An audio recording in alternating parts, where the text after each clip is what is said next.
Alright there, Haas. Welcome back, and in this video we are going to be learning how to make templates. Now, a template is probably exactly what you're thinking about.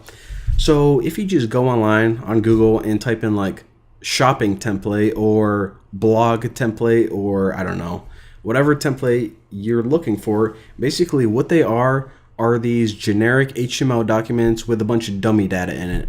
So if you were looking for like a store template, it would have like a dummy item and it would have a heading that says put title here, put item description here, yada yada, tomato tomato.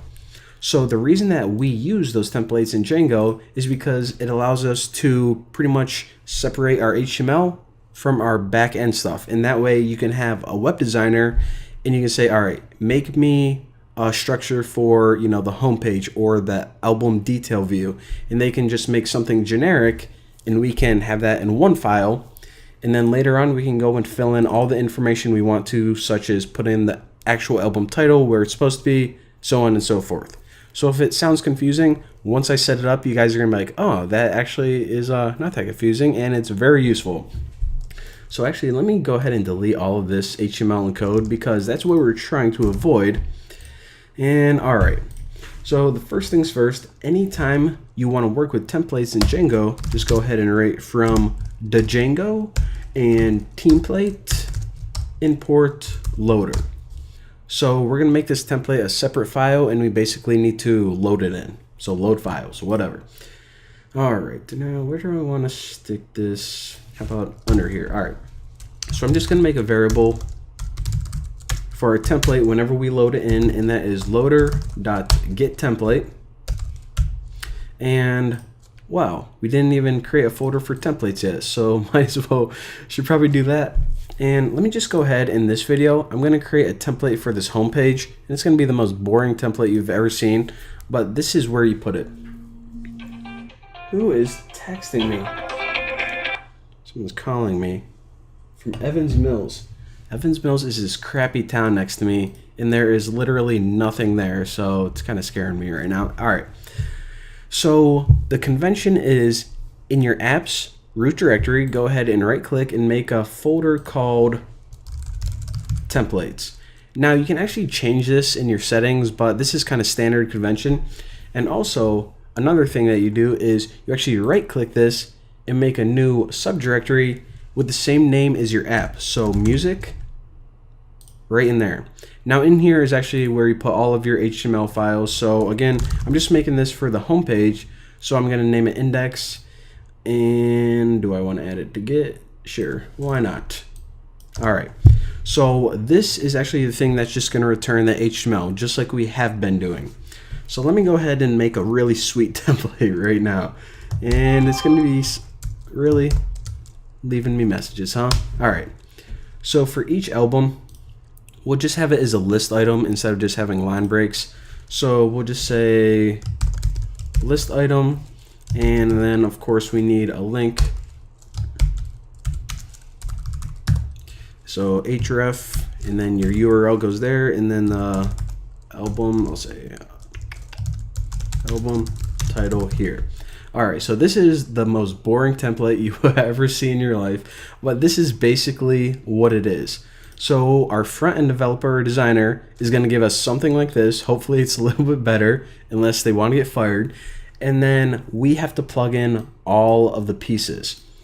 So let's go back into our view and figure out how the heck to do that. Well, the first thing we're going to do is for this variable right here, we're actually going to need to load in this template file. So that is in the music directory and index.html. Now again, the reason that we don't write templates /music/html is, again, by default, Django is already set up to look in a directory called templates in your apps directory. So make sure that you have that set up correctly. And now this template variable is a reference to this file. Pretty cool. So the next thing we're going to do is we're actually going to create a dictionary. So whenever we pass this album information into our template, we pass it through a dictionary, and most people name this context. You can actually name it anything you want, but it's kind of the standard. It basically means information that your template needs. So You can also name these name and value pairs anything you want, but I always keep them the same as just whatever I'm using in my Python code. Makes it really easy. So all albums is just equal to all albums. There you go.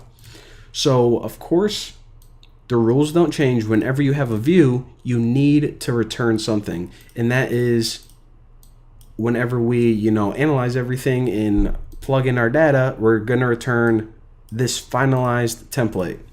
So how do we write that? If we just go to template render, inside this render function, go context and always pass in your request. So again, what we're going to do is we're going to pass this information into our template.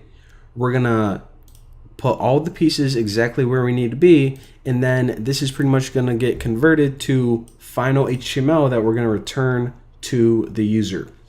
So now what we can do is we can hop in our template now that everything is good to go right here and start plugging in those pieces. So all we have to do is say, okay, the music/ID goes here, the album title goes here, and we need to make a little loop so it loops through each one and just doesn't display one album. So here is the special syntax that you use whenever you're using kind of Django in an HTML document. Whenever you are using, kind of think of it like Python code, you use something like this. All right, so you surround your code with squiggly bracket, %sign, squiggly bracket. So since we're going to want to loop through each album in, what was the list? All albums. We're going to write something like this.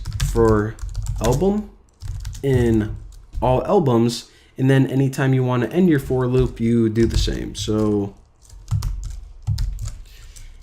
and just write end for. So again, all kind of, I want to say it, Django code is going to go in these special symbols.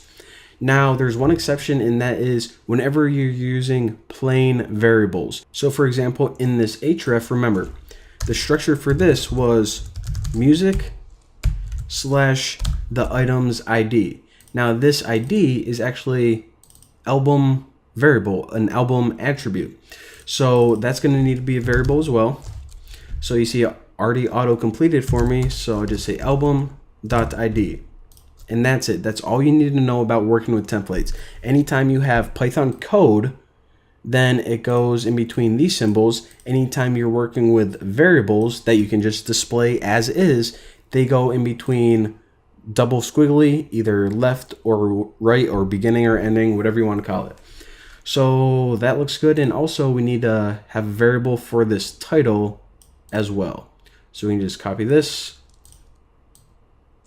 And instead of ID, it is just album title. I think that was the attribute name. And all right, mate, looking good, I think. All right, so now let's go ahead and refresh our page and check it out. And we know that it works because they are no longer just plain links before. They are now part of an unordered list. And we could see that everything worked correctly, and we can click those. Looking sweet. Now, one other thing that you may want to do, and this is just kind of bonus, is before you display this list, you just want to make sure that you have some albums to display. So maybe the user didn't add any albums yet.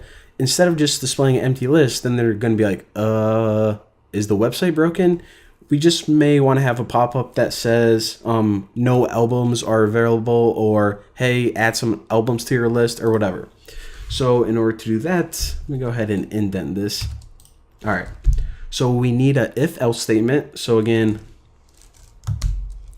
these special symbols right here, since it's kind of Python code, and in order to check if they have items in their albums, we'll just say if all albums. So this is going to be true as long as they have at least one album. So if they have albums, then we can go ahead and display this code. And now to make an else statement,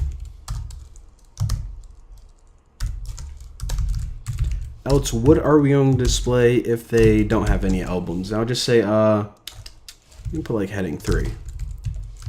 No or say you don't have any albums. And actually, whenever you have if else, you need to end it with an end if, and that's just so Django knows where it's supposed to stop analyzing. So end if, and there you go. So whenever we look at this, since we do have albums, it should be the same. But if ever anyone was looking at this and they didn't, then they would see this little indicator, and that way they just don't have a blank screen and is like, supposed to see something here or not? What's going on?